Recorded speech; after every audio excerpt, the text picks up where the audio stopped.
पंचायत के ऊपरी आंसू में दर्दनाक हादसा पेश आया। दरअसल एक गाड़ी पर पेड़ गिर गया, जिससे गाड़ी में बैठे एक व्यक्ति की मौत हो गई, जबकि चालक और सह चालक जख्मी हो गए। घायलों को उपचार के लिए अस्पताल में भर्ती कर दिया गया है।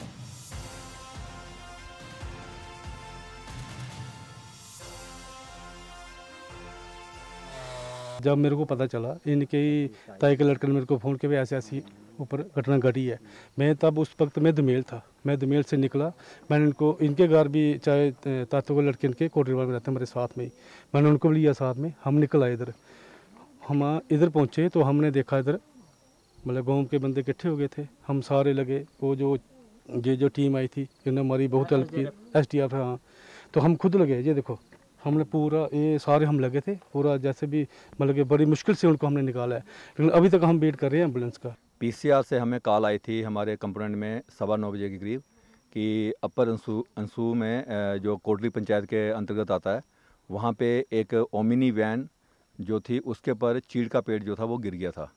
तो उसमें 2-3 लोग सवार थे, जिसमें से एक लड़का तो बिल्कुल ठीक था, वो तो खुद ही बाहर निकल गया था, और 2 इसमें फंसे हुए थे। एक की तो ऑन स्पॉट डेथ हो गई थी, जिनका नाम मुल्क राय था, और दूसरे उनका बेटा सुभाष कुमार था, जिनकी जो काफ़ी ज़्यादा इंजर्ड थे। उनको यहाँ से हॉस्पिटल शिफ्ट कर दिया गया, और उनको सवा आधे घंटे के करीब हमें इसमें समय लगा इसको रेस्क्यू करने में, और स्थानीय लोगों ने हमारा भरपूर साथ दिया।